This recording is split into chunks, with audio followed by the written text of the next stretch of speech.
Quem vive na cidade, às vezes, se sente distante de paisagens naturais, cheias de vida, como as florestas.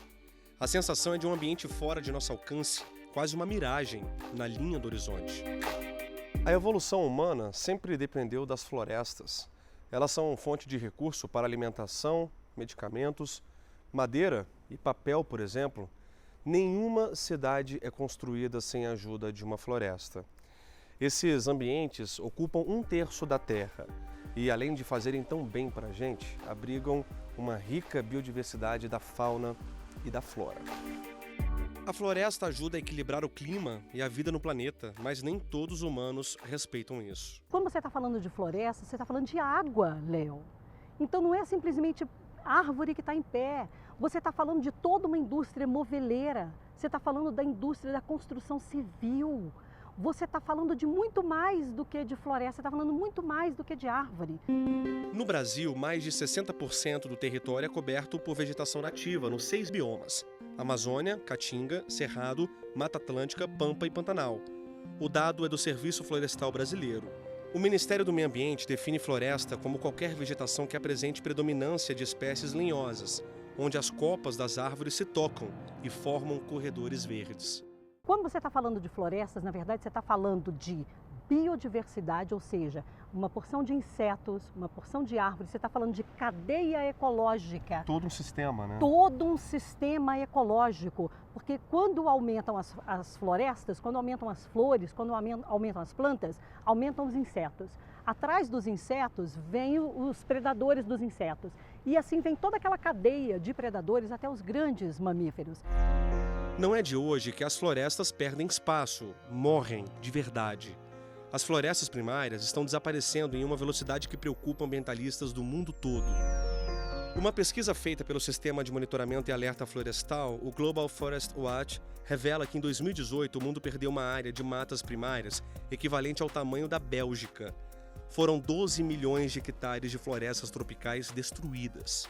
No Brasil, o país com maior biodiversidade do planeta foi também o que mais perdeu árvores em 2018, mais de 1 milhão de hectares.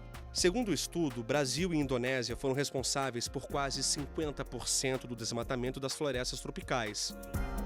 A gerente do Sistema de Monitoramento Florestal norte-americano, responsável pelo estudo, gravou esse vídeo para o meio ambiente por inteiro. O mais importante é que procuramos perda de cobertura de árvores e não desflorestamento.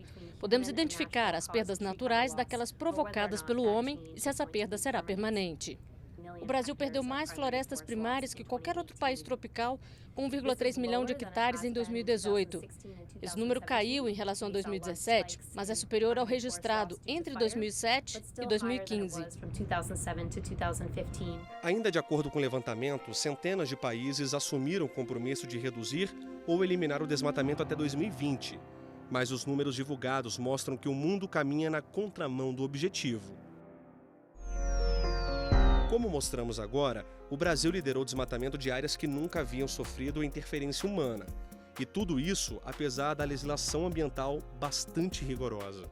O nosso Código Florestal, ele tem muito esse viés, não só de preservar, não só de proteger as florestas em si, mas tem todos os serviços correlacionados com as florestas. Nossas florestas estão protegidas do ponto de vista jurídico? Do ponto de vista legal, sim, o Código Florestal é muito bom. A única coisa que nós precisamos é que os estados consigam destravar o andamento dos instrumentos lá dentro. O meio ambiente por inteiro veio até a área de preservação ambiental de Cafuringa, a 30 quilômetros do centro de Brasília. Em vários pontos da unidade de conservação, encontramos florestas primárias, áreas que, segundo especialistas, sequestram mais carbono que as outras florestas. Ana Lira é mestre em botânica e explica que, uma vez derrubadas, árvores primárias nunca voltariam ao estado original.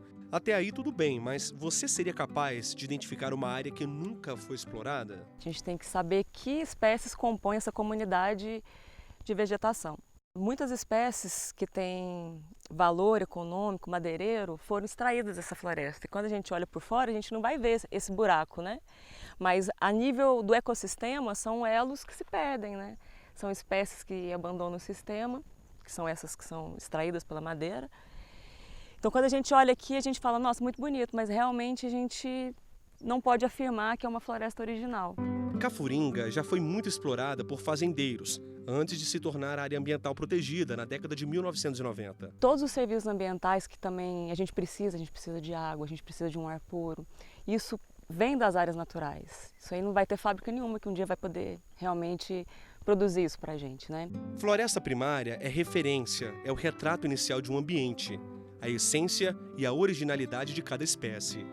Sabendo disso, o analista ambiental do IBRAM, Pedro Braga Neto, escreveu com outros 2 colegas o livro APA de Cafuringa, a última fronteira natural do DF. Convidamos os especialistas, né, de várias áreas, né, do conhecimento e que atuavam aqui na APA de Cafuringa, essa região, para que tivesse oportunidade de fazer artigos mais palatáveis, né, para o grande público e pudessem aí construir essa obra que virou, na verdade, uma obra de referência. Pedro é arquiteto e urbanista. Ele atua na área ambiental há 20 anos. O livro foi publicado em 2006 e virou instrumento de apoio à pesquisa. Uma característica também interessante dessa obra é que foi uma das primeiras que a gente conseguiu fazer uma publicação de listagem de espécies, que também é uma necessidade para os pesquisadores, né, terem esses registros. Mais de 80 pesquisadores ajudaram com informações na construção da obra. Estudioso da biodiversidade, Pedro conta que a APA da Cafuringa é chamada de Mar de Morros do Distrito Federal. A gente tem uma amostra bastante expressiva, tanto da flora quanto da fauna do Cerrado. E, recentemente, inclusive, por monitoramento, nós constatamos aqui a presença, vamos dizer, de animais de topo de cadeia, como a onça pintada, a sussuarana, né, ainda circulando nessa região.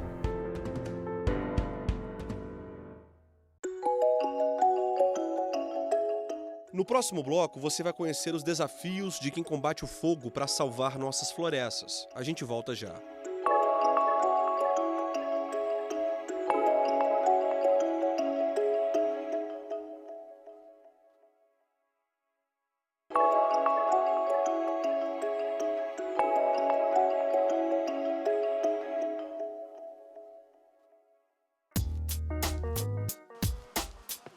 No bloco anterior, você aprendeu sobre a importância das florestas e as ameaças que elas sofrem com as ações do homem.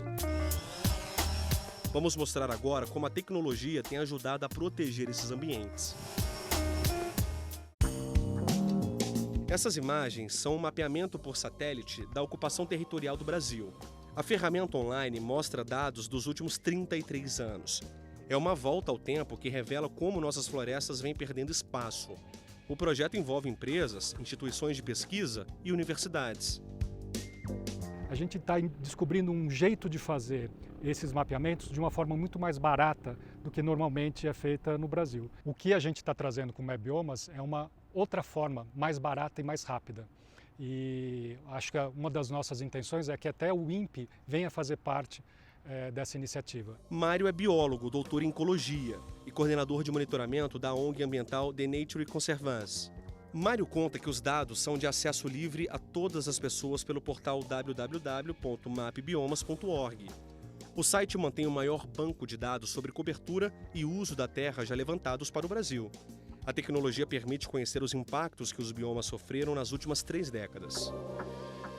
O diagnóstico ele é realista e ele mostra que sim, a gente está desmatando. E essa taxa de desmatamento ela varia ao longo do tempo. Hoje em dia, aparentemente, nós estamos com uma taxa de desmatamento aumentando. Então, nós passamos os últimos 6, 7 anos com uma diminuição na taxa de desmatamento. E agora parece que novamente ela está aumentando.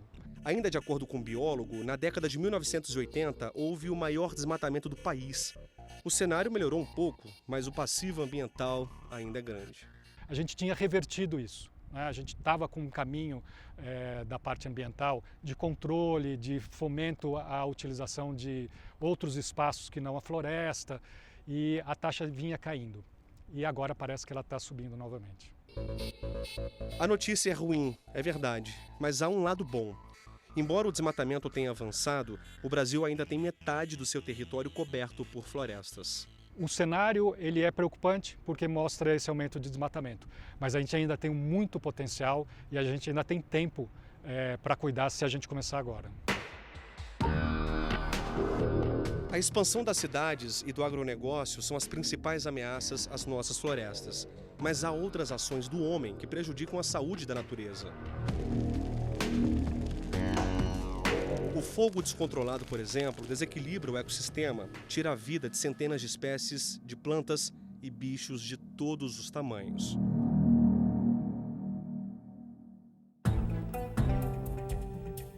Olhar concentrado, passos seguros de quem está sempre pronto para agir. Danilo é biólogo, consultor ambiental, brigadista florestal e, acima de tudo, um guardião da natureza. Ele estuda as espécies da fauna e da flora do Cerrado.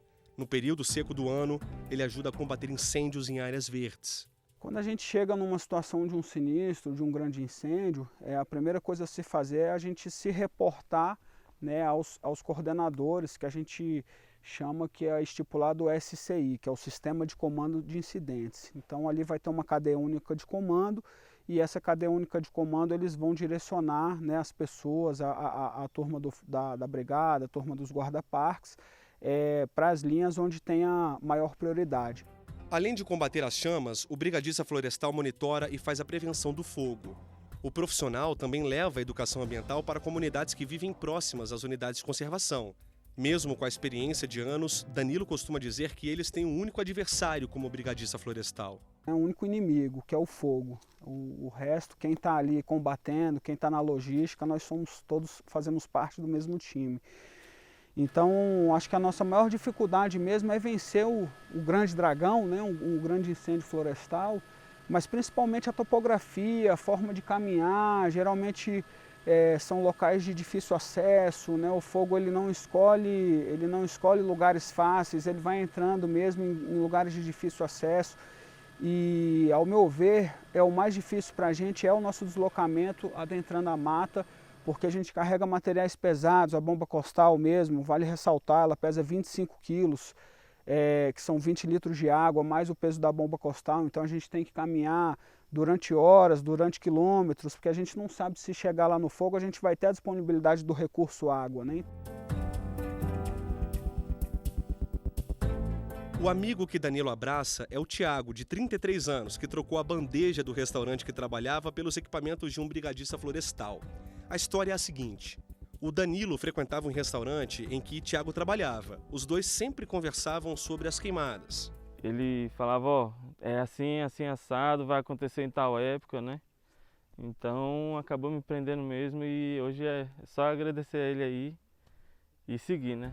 Tiago e Danilo viraram amigos da vida e de profissão. Quando se aproximam os meses mais secos do ano, o Ministério do Meio Ambiente autoriza a contratação temporária de brigadistas florestais. Os amigos também contam que guardam e protegem os parques, profissão que ainda não é regulamentada, mas tem crescido no Brasil. É o profissional que cuida das unidades de conservação, trabalho que exige vocação, treinamento duro e comprometimento com a vida selvagem. Tiago fez esse curso no Amapá, aprendeu sobre a legislação ambiental, resgate aquático e combate a incêndio. Ele está pronto para tudo dentro da unidade. Então ele vai receber o turista, vai poder guiar o turista, vai na época do incêndio vai estar sempre alerta e chamar as unidades, né? Resgatar a fauna quando ali for necessário, né? Então o guarda-parque é o que faz tudo ali dentro do parque. No Brasil, o Centro Nacional de Prevenção e Combate aos Incêndios Florestais, o PREVI-Fogo do IBAMA, monitora as queimadas do país em áreas federais, como terras indígenas, assentamentos e quilombos. Nossa reportagem conversou com o coordenador do centro. Nessas áreas a gente trabalha nas áreas mais emblemáticas, nas áreas com maior quantidade de incêndios florestais e trabalha em parceria com outras instituições do governo federal e do governo estadual em apoio a outras áreas que sejam necessárias o combate. No Brasil ou em qualquer outro país do mundo, você não tem uma instituição que dê conta, que trabalhe com toda a situação de incêndios do país. Ela é montada por diferentes instituições que fazem parcerias no momento necessário, na região necessária. Monitoramento e prevenção. O coordenador do PREVI-Fogo explica que no Cerrado, por exemplo, são feitas queimadas prescritas para proteger áreas mais sensíveis ao incêndio. Então a gente queima só os materiais mais finos, que são materiais que têm uma regeneração mais rápida, né? Então a gente não tem tanto dano. Não tem dano à fauna, não tem, o impacto na flora também é baixíssimo. e a queima mais controlada. A gente queima nos lugares onde a gente sabe que precisa. Voltamos à conversa com Danilo. Ele já ajudou a combater incêndios de grandes proporções em várias regiões do país. Danilo não se esquece dos 15 dias vividos na Chapada dos Veadeiros, em 2017, no combate ao fogo que destruiu mais de 30 mil hectares da vegetação nativa. O que mais nos toca o coração é a gente ver de fato a fauna, né? A fauna fugindo, você vê a anta correndo, você vê um veado campeiro correndo.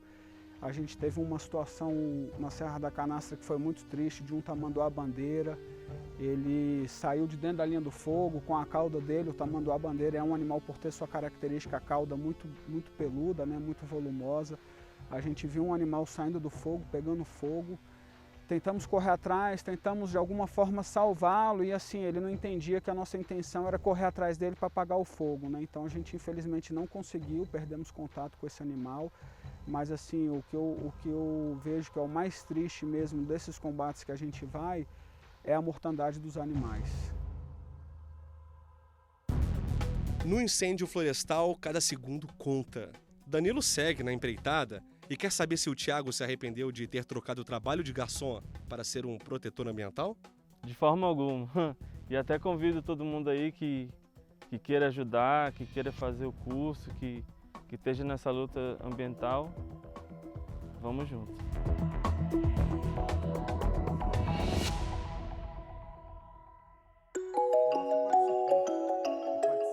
No próximo bloco, Bob de Souza mostra como um grupo de ambientalistas trabalha duro para fazer renascer 30 hectares de cerrado. Voltamos já.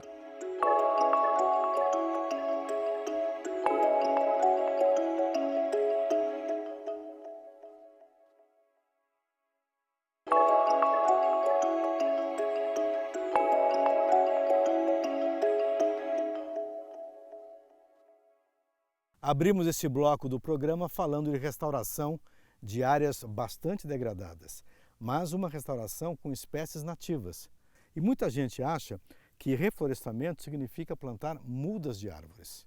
Não é bem assim. Nós estamos no meio de uma área que está sendo restaurada no Distrito Federal, muito mosquito já aqui na região, comecinho da noite, e vemos o plantio por semente, plantio direto, de espécies como essa daqui. Isso daqui, mas esse tipo de capim, vai garantir aos poucos a restauração de todo o sistema ecológico do Cerrado. Restaurar de baixo para cima. Veja as mudas pequenas de arbustos. As maiores são árvores frutíferas. Foram mais de 2 toneladas de sementes espalhadas nessa área de cerca de 20 hectares.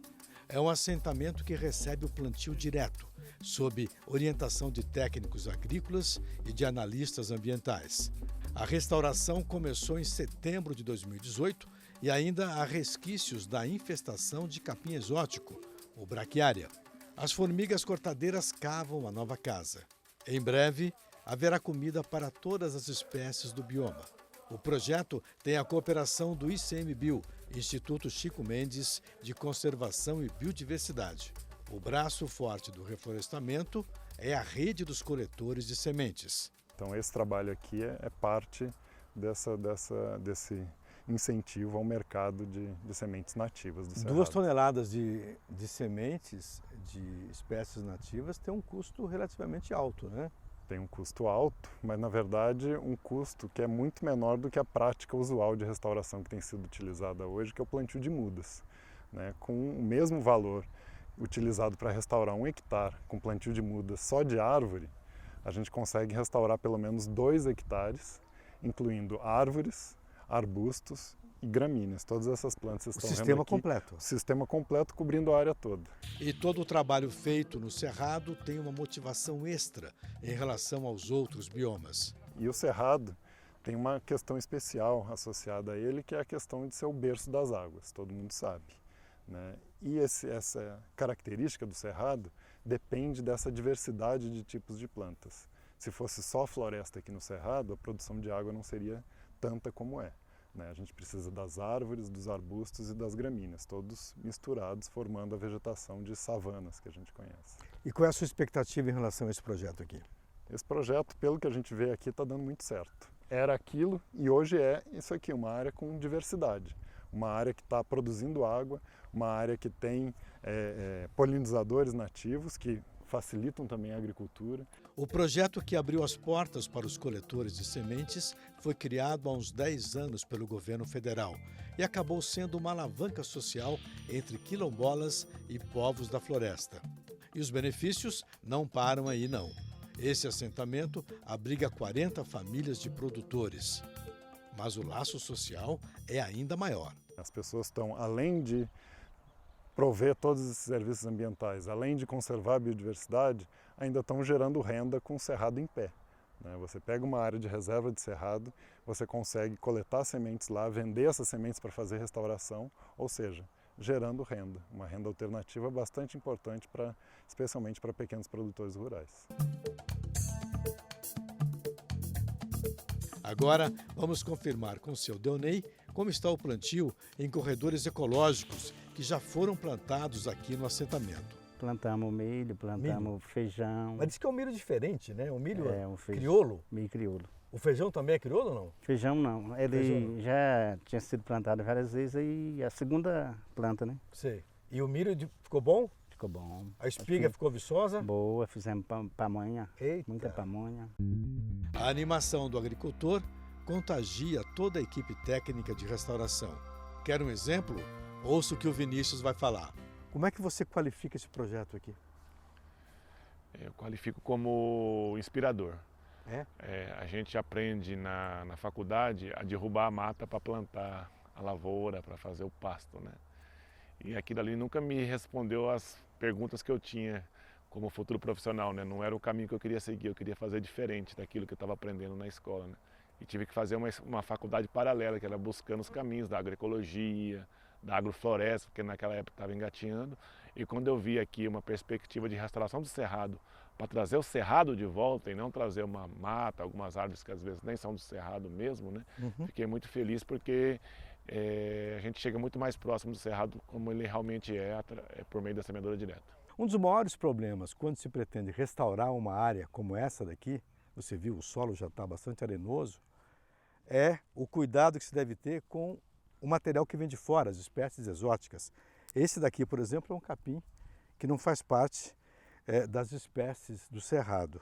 Eu estou olhando aqui, Alf, ao seu lado aqui, em toda essa área, nós vemos um capim que é um capim diferente desse. Esse capim já é resultado da semeadura? Sim, já é o resultado da semeadura. Isso aqui é o andropolo nativo. Sei.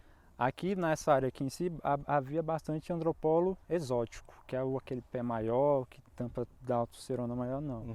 Aqui já é o nativo, que já foi da parte da semeadura já, que já está, ele nasce, ele dá em um ano, depois de um ano ele já morre para já vir nas outras plantas. Então essa palhada dele que cai já serve para biomassa para as próximas plantas, pegar água, ajudar para germinar e isso aí. E quando você encontra alguma espécie exótica, algum capim, alguma torceira de braquiária, você tem que tirar de que jeito? O processo foi para não degradar muitas plantas que foram plantadas na semeadura, usar um enxadão na mão, trabalho manual. Porque aqui dá para ver que não tem como usar máquina para fazer essa manutenção aqui. Como funciona essa semeadura direta?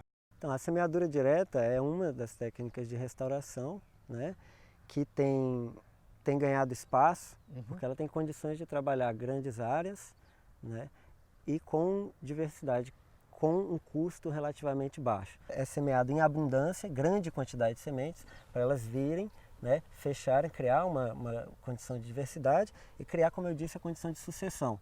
Algumas espécies vêm primeiro, criam condições para outras virem depois. Perfeito. Nesse sentido, ela se aproxima do manejo que a gente faz com a agrofloresta, que trabalha também esse conceito da sucessão.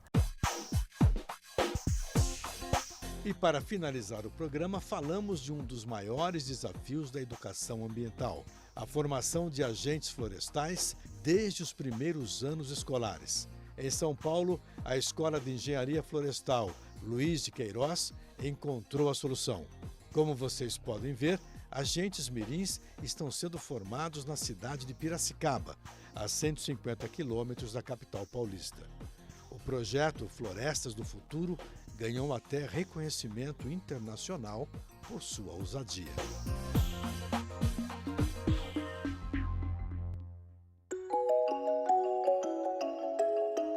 E assim chegamos ao final do Meio Ambiente por Inteiro. Para rever este e outros programas, acesse tvjustiça.jus.br. E se quiser mandar um e-mail para a gente, o endereço é meioambienteporinteiro@stf.jus.br. Acesse também o nosso canal no YouTube, TV Justiça Oficial. Até a próxima!